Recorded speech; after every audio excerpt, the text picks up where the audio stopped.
Welcome back to a new episode of Podcast on the Brink. It's Black Friday, November 28th.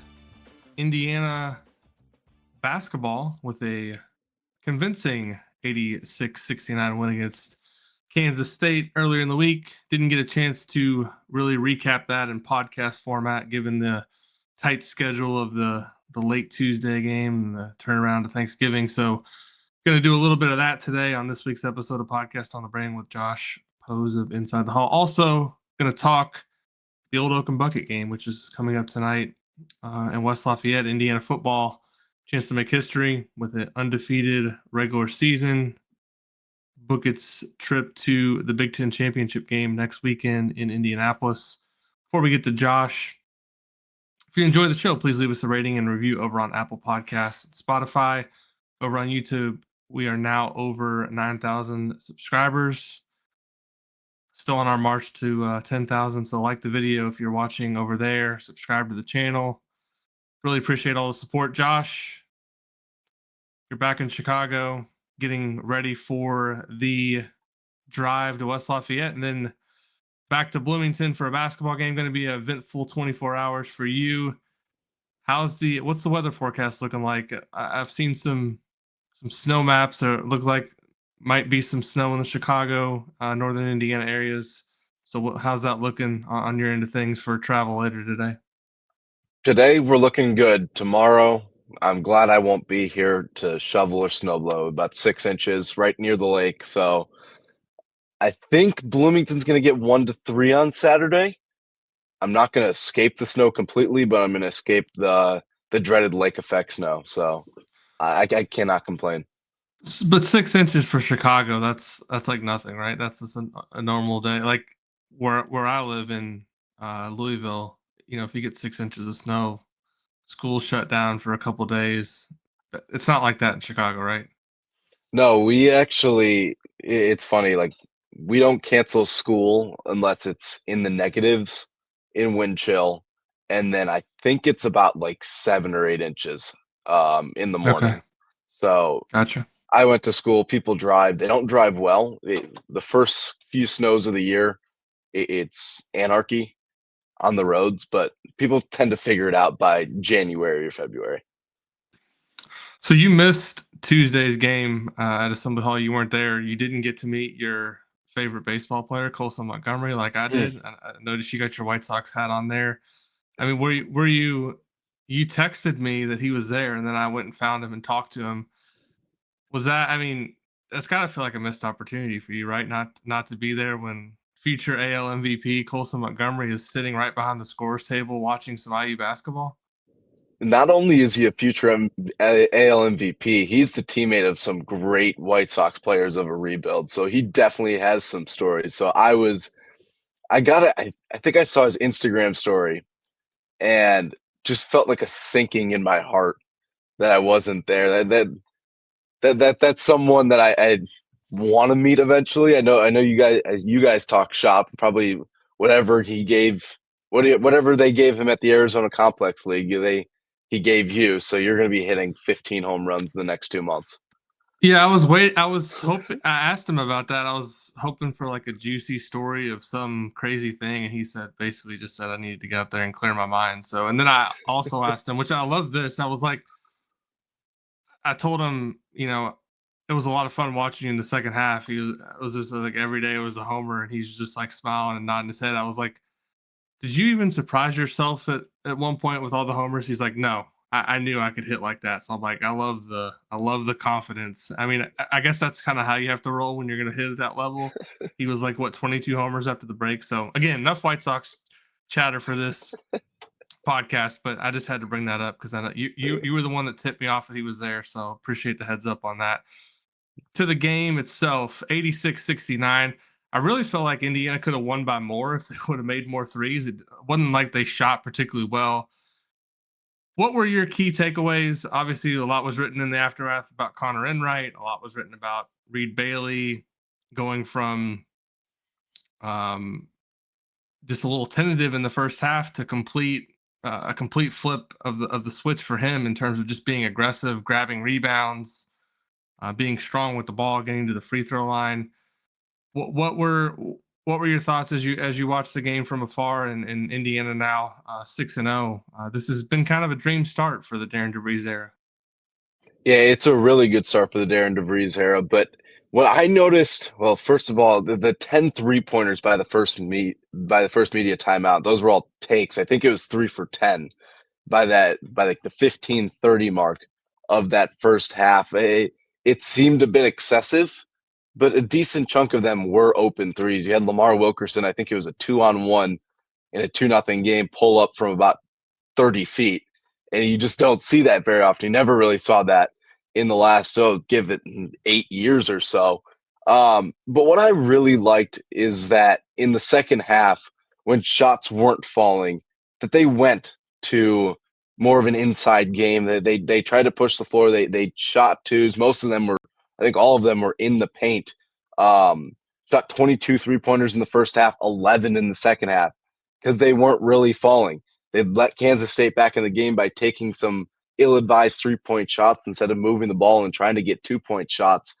And they pushed that lead out. I think it started early in that second half where they started getting fast breaks. They started running the floor, and it kind of just stretched the lead. And that's what Indiana needs to do. They need to recognize that if the 3-point shot's not falling, you can't shoot a team back into the game. That's what they did in the first half. And then they shot a team out of the game, but only with 2-point shots. Yeah, the thing I've been impressed with overall, just in terms of how this team has played, they most of their shots are coming either from three or at the rim. Obviously, they're pretty good when they get in transition, but defensively, they're doing a good job of. It's hard to stop teams from shooting threes because there's teams that can space the floor and move the ball around. You can get a three. It might be contested, but they've done a good job of contesting those looks, but chasing got teams off of the 3-point line and forcing them into long twos. You watch a lot of these games, Indiana's their 2-point field goal percentage defense is really good. And you would look at that and say, well, how is that? Because they don't have a lot of rim protection. They don't have a lot of bigs. Well, the shot diet that they're forcing opponents into is a lot of long twos. And I think Kansas State kind of fell into that trap a little bit. Kansas State wanted to get up more threes than they did. I think they were 8 for 20, which is a pretty good night. But the game looks a little different if they can get up 30 or 35, and they didn't because Indiana was right there on the contest on a lot of catches, and they were aggressive in terms of closeouts, and they made Kansas State put the ball on the floor and get into that kind of that no man's land, which is, to me, 15 to 18 feet. If you can force teams consistently to take that shot, that's a win because you're going to win a lot of games doing that. So that was impressive to me. And then the thing that really just stood out to me from the opening tip, and I'm curious to get your thoughts on this because you've watched him play more than me.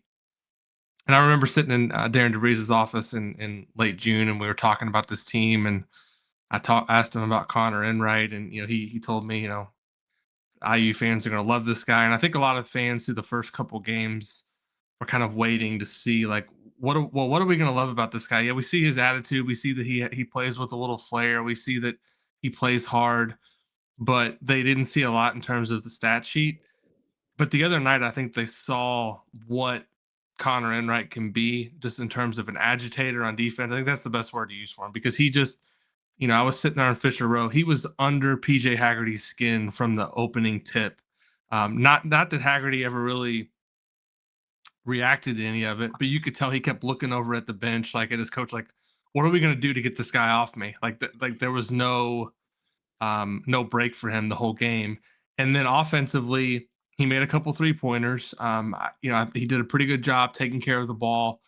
And again, he's never going to be a guy that stands out with a ton of numbers on the stat sheet at the end of the night. But I think that performance the other night earned him a ton of respect with the IU fan base, and I think he's going to be a guy now that people are no longer questioning why he's in the starting lineup, because if he can go out and play defensively like that against PJ Haggerty, I mean, let's be clear about this. He was averaging 28 points per game coming in. He's a borderline All-American type player. He's going to be one of the better guards in Indiana faces all season, and Enright effectively shut him out of the game. I mean, to only let Haggerty score 16 points and have the amount of turnovers he did is a major win for Indiana.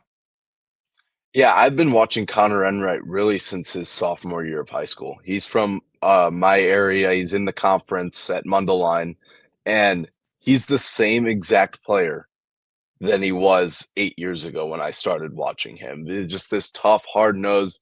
It's crazy that he played that role that we saw on Tuesday, that we saw in the Marquette game, while also being the star player. He was just an agitator. Opposing student sections hated him mostly because of his hair. They would make fun of him. And he willed a program that was really down in the dumps, and a bunch of homegrown guys, and he was the star. And if it weren't for COVID, he would have been a state champion in high school. So I've been following his career because I like to follow the guys up in this area. So nothing has changed with Connor Enright. Even at his days with DePaul, he played more of a sixth man role there. But this is exactly what this Indiana team needs. They don't need a bunch of stars. They don't need a bunch of scorers. And he'll probably be the first one to tell you, I'm not going to stuff the stat sheet. But then you look at the stat sheet, I think he had 6 rebounds, which was a team high. He flies in for rebounds. He made PJ Haggerty stay in purgatory for 30 to 36 minutes. So I really like what he brings to this team. A lot of people have said, oh, wait for Nick Dorn to come back. He'll be starting. I don't think so. I think this is exactly in this starting 5. You don't need another offensive guy. And the defensive numbers are looking really good through 6 games, which is kind of a surprise to most. People said, oh, Darren DeVries is going to have a bunch of offense. They're going to play a bunch of offense. They're going to have a high-scoring game, but they're not going to play any defense. Well, that's kind of wrong. The offensive rebounds, yeah, that is an issue. But at the same time, they're playing good defense. They're holding PJ Haggerty to 16 points, and that's because of Connor Enright just taking charge. I thought Tatum Connerway would also be that guy after seeing him in Puerto Rico. But there's one thing about Connor Enright, Alex. It's the stupid pickup fouls. The fouls that are 88 feet from the basket. You can't have those, or you can't two forearm shove PJ Haggerty in the back because you got mad at him on the last possession. And Darren DeVries gave it to him. You could see it on the TV broadcast. He was really upset with him because you only get 5 fouls. You're going. I think he might average 4 fouls a game at this point. But I think that he needs to tone it back a little bit, but not too much. You just can't get violent out there. Yeah, I mean, you're gonna have to live with some of the stuff. I know the play you're talking about where he got the foul and DeVries. It was like Connor was trying to explain himself as he went back to the bench, and DeVries was basically just like, sit down. Like, I don't want to hear the like, you can't do that. The thing about him that just keeps coming to mind is he's like one of the Wisconsin players that Indiana fans have despised for. And I'm not saying he's, because there's been some Wisconsin players I think people would argue have done some questionable things over the year. I've not seen Connor Enright do any of those activities, but I remember Ben Brust that played for Wisconsin. He was a guy that a lot of fans around the Big Ten that did not like at all. And he also Mundelein, Illinois. Was he really? Yeah. Okay, so maybe same high school? Same high school. I wonder how well they know each other, because they remind me a little bit of each other. I mean, Ben Brust was maybe a more polished scorer, but like defensively and a lot of the things he done on the court, like he's a guy that really reminds. That's interesting. I did not know that, but yeah, you get my point. Like it's like he's one of those guys that Indiana hasn't had in a while, because we use the word agitator. People say pest, but it's nice to have, and we know this as White Sox fans, hate to get another White Sox reference. AJ Przinsky back in the day got under people's skin, and those are the kind of guys that fans love to have on their team, and no one else around the country is going to really fully appreciate Connor Enright or cheer for him except Indiana fans, and that's, to me, is a great thing to have on any basketball team. Yeah, I think that as conference play goes on, and you go through that first cycle of games, and then the second, and Indiana's on the road after Connor Enright might have done something at Assembly Hall against their team, it's going to be like Brad Davidson levels of booze for him, and I think he'll thrive off of that. For sure, yeah, I think he's going to really enjoy it. The other thing that really stood out to me the other night was Tucker DeVries really didn't do much of anything, and Indiana still won by 17 points. So I think that bodes well for this team. The volume of guys that can step up and make plays and help them win. There's obviously Lamar Wilkerson. There's Tucker. There's Reed Bailey. There's Trent Sisley, who continues to play really well off the bench. Sam Alexis was pretty quiet in that game too. And you know, the other guy I do want to touch on before we get to football is Reed Bailey, because I think we've even talked kind of off air and through text messaging, kind of wondering what to expect out of Reed Bailey after some really uneven performances out of him over the first handful of games this season. And even going back to Puerto Rico, you look at the stats, nothing really jumped out, and you wondered, you know, this guy, he's more of a kind of a point forward, I think, than a center, and they've got him playing the 5. But I thought something changed the other night between the first and second half, because he was the player that we've seen early in the season in the first half, tentative at times, not strong with the ball. And the second half, he looked like a different guy. I don't know what, that I think they asked him to raise it in the post game if anything changed at halftime or what was said to him. I don't think there was anything really that they could point to, but he looked like a completely different player. Did you kind of see the same thing? And how much of that do you think is sustainable for Reed Bailey? I think I saw as aggressive as Reed Bailey can be, in that second half. The first half, it was ugly at times. It just didn't look right. He didn't look comfortable. We texted about it, just about how he shouldn't be on the floor. But then you had, I believe Sam Alexis got 2 quick fouls. I think everybody got 2 quick fouls in that game because there was a whistle on every single possession. But in the second half, they might say that there's nothing to point to at halftime, but you got to believe there had to have been something said that you just can't say on camera in that second half, or in that halftime locker room. But the second half, he was as strong with the basketball. And if you go to the line 15 times in a game, it means you're going up aggressive.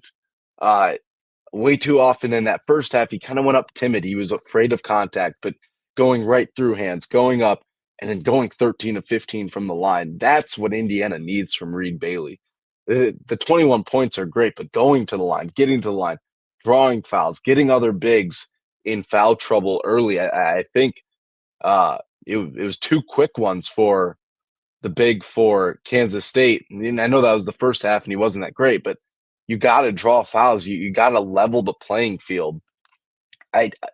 I really thought he'd be the guy to come in and shoot threes and stand on the 3-point line, based on what I saw in the preseason, Puerto Rico, everything I heard about him. But if he can play this aggressive, it's just the tip of the iceberg for Indiana, who can play 4 out, 1 in, and still be really successful. Yeah, a couple of the rebounds that he grabbed in the second half, you could tell, because one of the things that I've noticed in the first couple games, there's a lot of times he'd come down with a rebound, he wasn't strong, and guys were poking the ball away from him. He actually cleared a couple rebounds, like, you're not going to take this ball from me. And I think that's the mentality that he's going to have moving forward. And I thought it was a game where that he can get some confidence moving forward to say, Kansas State is obviously not they wouldn't be a top half Big Ten team. I don't think they're going to be a team that they could be an NCAA tournament team, but I think they're going to be battling for that the whole season to maybe sneak their way in. But they are a high major team. They do have decent athleticism. And I thought that's a game that he can go back and watch the film and say, this is how I have to play and operate on a nightly basis for me to be the best version of myself. And I thought it was, a performance. The previous game, I kind of criticized him in 5 takeaways for his rebounding. I think he had in the previous 2 games, like 3 rebounds in 29 minutes. I mean, if you're 6'10", I don't think that's good enough. And I thought the other night, I mean, the rebounding numbers weren't anything crazy, but getting to the line like he did, I thought it was an impressive performance. And I think, he deserves kudos for kind of changing the way he played in the second half. So hopefully it's something he can build on, continue to improve as the season goes along. There's also a football game tonight. It's funny, we talk about these IU football games. There's just not a lot of intrigue going into them because they're favored by 4 touchdowns, it seems like, in every game, which is it's just remarkable to think about where IU football is right now. But if they go to Purdue tonight, take care of business, doesn't matter if they win by a point or by 66 like they did last year, they're going to the Big Ten championship game. Is there anything about tonight's game that intrigues you from a matchup perspective? I know you had your preview this morning that we ran on Inside the Hall, but these games, I mean, I'm sure you'll get a little bit more into the weeds ahead of the Big Ten championship game, assuming it is Indiana and Ohio State. There's actually some things from a football perspective to talk about because it's not going to be a Indiana minus 29.5 situation next week. But is there anything from a football perspective to watch tonight? Is there anything that could possibly be surprising, or is this just going to be another example of Indiana going into a game and taking care of business and marching on to the next thing? Luckily for us, this is the last pulling teeth game preview. We have had way too many. I was actually laughing. I didn't have to change the line for the Wisconsin game and the Purdue game. I got to keep it 28.5. I just had to change the over under like 15 points up. But I think what intrigues me about this game is how quickly Purdue can get their will broken and how quickly will they give up. I know they had a lame duck coach last year, but it took 3 possessions. They played well for a couple possessions, but by that 4th possession, it's cold outside. You start your off-season training program or you start your trip to, you name the warm environment on Saturday or Sunday, and you're not playing for anything but a little bit of pride, which at this point you've lost 17 straight. I'll give them 17 straight. Big Ten games. You've won 1 power conference game over the last 2 years. It's going to be all Indiana fans. It might not show on TV because of just how cold it's going to be, but that might be the only thing. Fernando Mendoza has not played in a weather environment quite like this.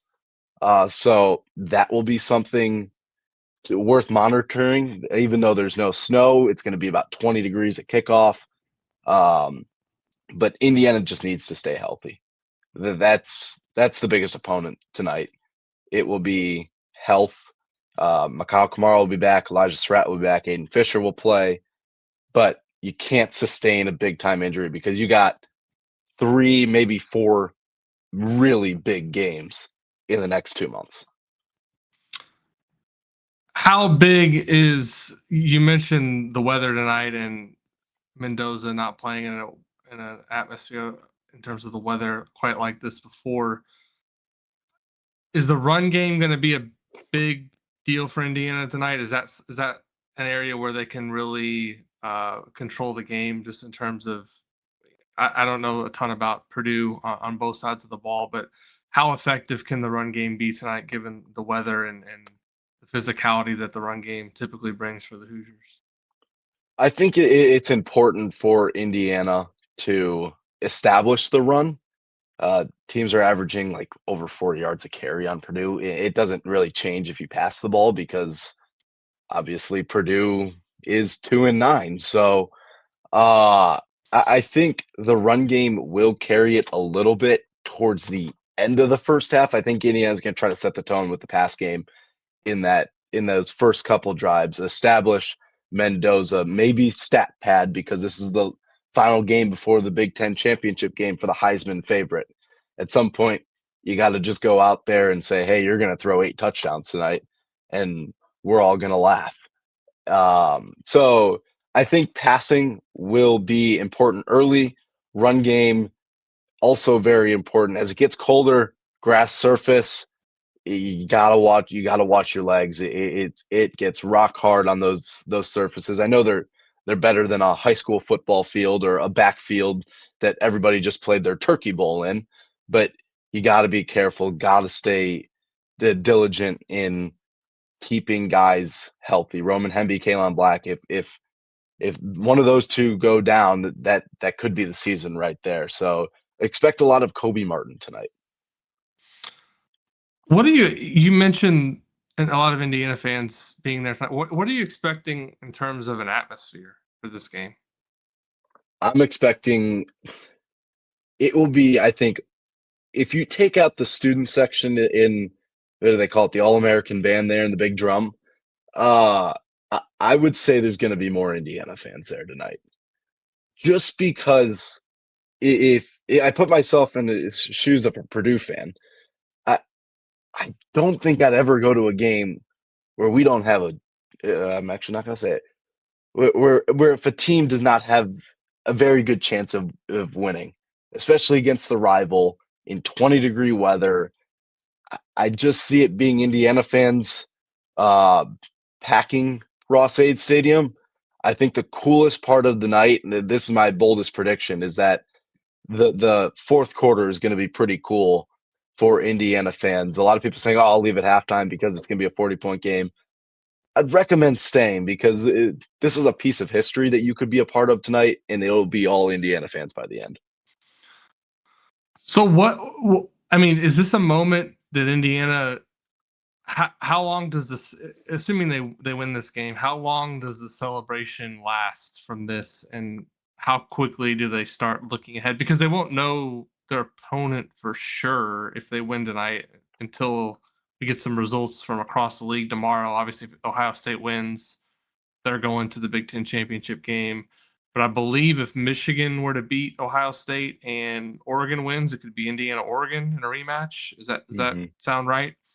How does Indiana are they going to have much of a celebration after this? Because we've not really seen that from Curt Cignetti coach teams.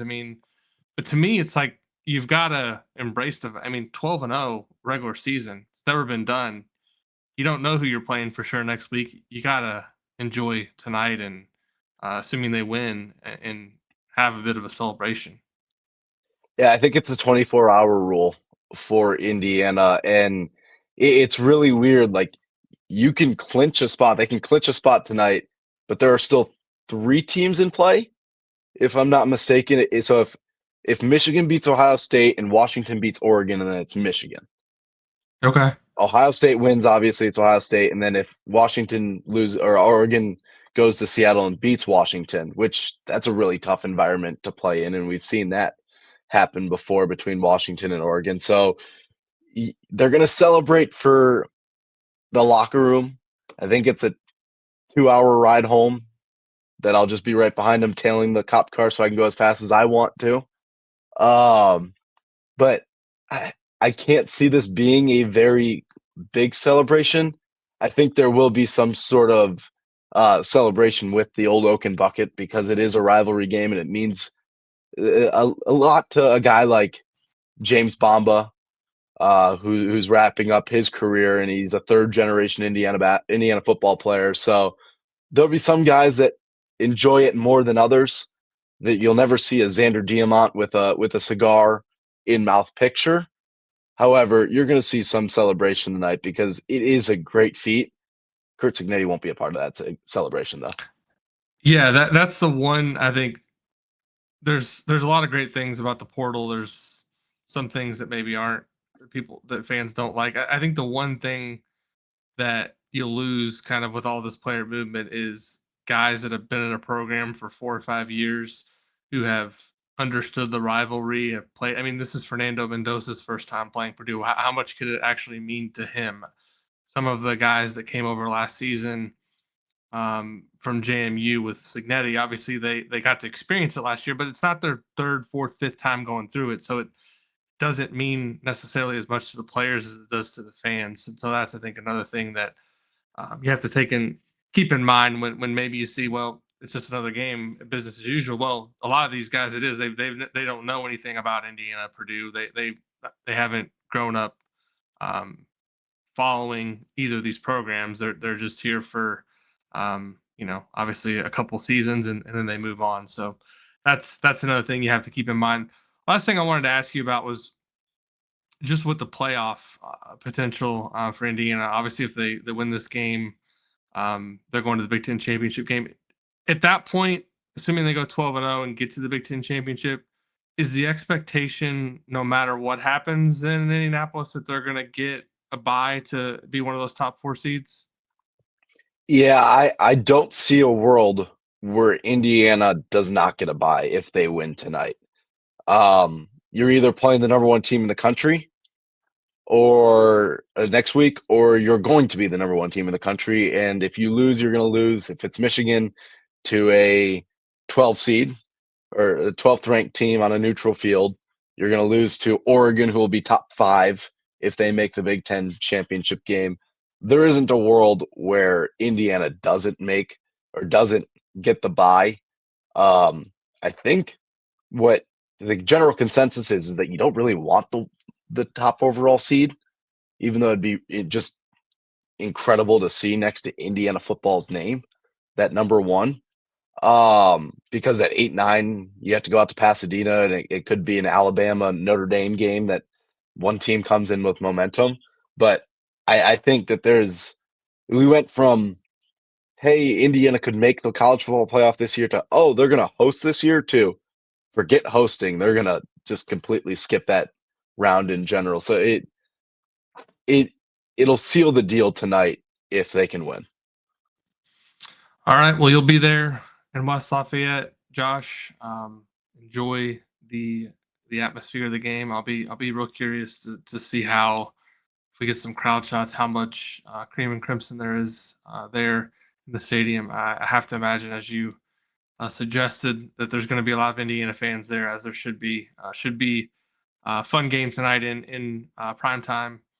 So appreciate you waking up early here on a Friday to join us on the show. Safe travels today. Thank you very much. Thanks, everybody, as always, for listening to Podcast on the Brink. Busy week next week coming up for football and basketball. Indiana is going to go on the road in basketball to play Minnesota on Wednesday before playing Louisville and Indianapolis. It could be a busy Saturday next weekend for Hoosier sports in Indy. Could be a doubleheader with IU Louisville there at Gainbridge Fieldhouse, followed by a Big Ten championship appearance for the Hoosiers on Saturday night. Still a lot to play out with that, so we won't make any we won't presume that anything's going to happen, but pretty strong chance that it does. If you enjoy the show, please leave us a rating and review over on Apple Podcasts, Spotify. If you're watching over on YouTube, like the video, subscribe to the channel. Appreciate all the support, and we'll be back soon with another episode of Podcast on the Brink.